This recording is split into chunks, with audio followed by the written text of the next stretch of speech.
Our guest today is Brandon Miranda. Well, Brandon, hi. It's thank you so much for coming and giving us a couple of minutes of your time. No problem. I'm excited to get this going. All right. Well, Brandon, tell me, where are you from?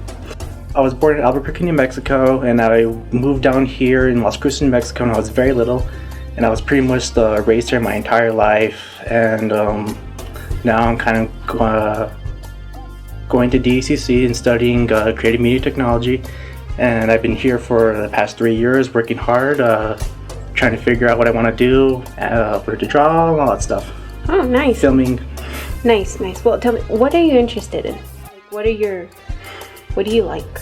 I'm really interested in animation, and that's my primary focus, is learning how to animate in different styles.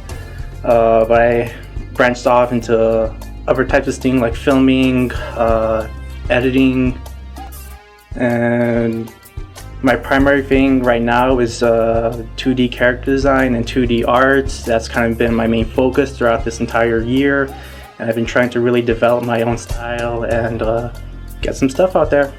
Nice. So when you say animation, do you mean, I know you already just said you're interested in 2D and 3D, but which one is your favorite and why?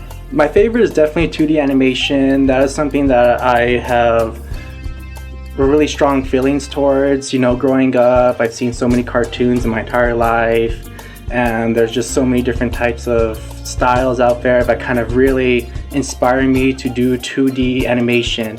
3D is really cool and all. It's not particularly within my taste.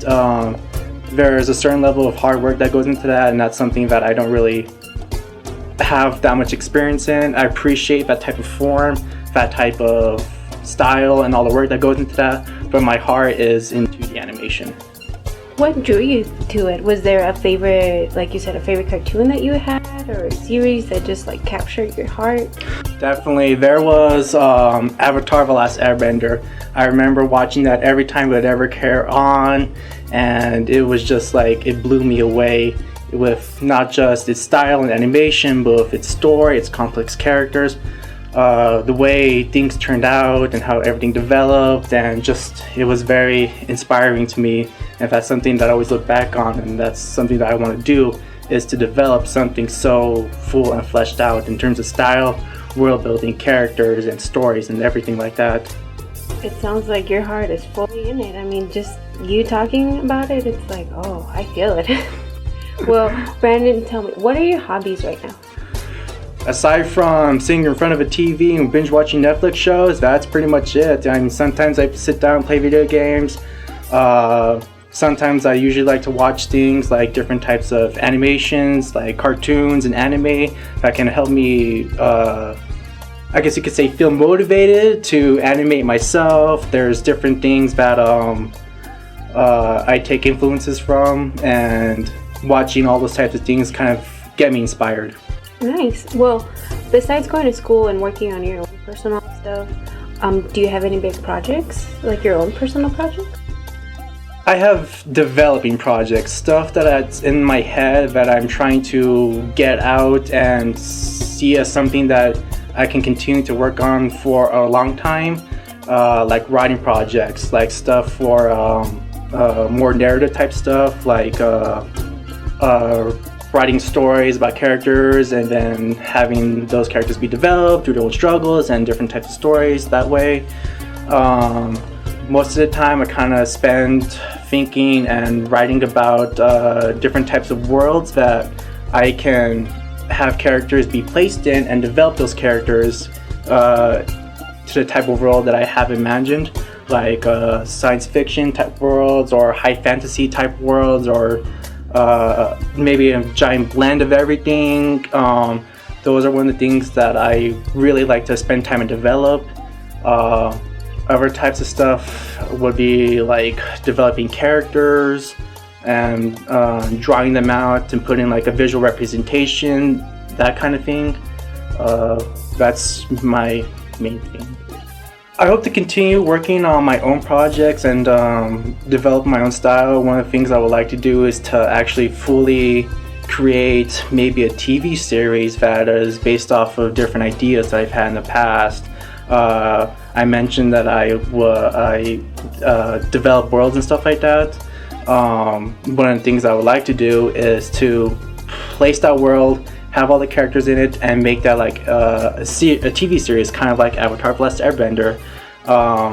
Something that is very captivating for other audiences, and maybe one day to have them inspired like I was. Well, that sounds awesome. I mean, do you have well, again, Miranda, thank you so much for being here with us.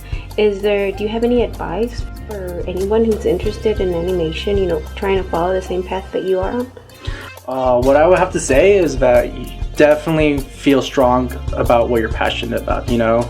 Don't lose sight of your own goals, and don't be afraid to try different things. And that's one of the biggest things, you know, is that as artists, we often feel very intimate with what we create, and it's like a part of ourselves, right? And so we are sometimes afraid to share that with ourselves because it's like they're peeking into who we are as a person.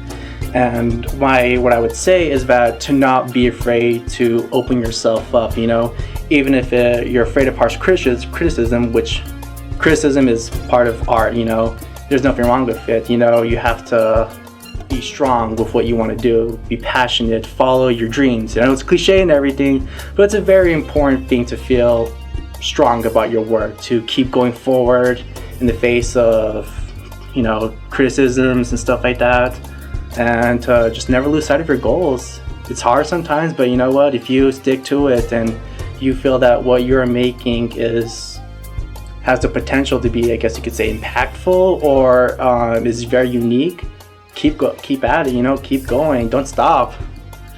There's plenty of heart in everything that goes around, and you never know that your ideas could be the next big thing. Yeah, I mean, Brandon, again, thank you so much for being here. I had a lot of fun interviewing you, and man, you are really into this, and I like it. Thank you for having me here. All right, well, thank you. Now we'll turn it over to Kellen for more music.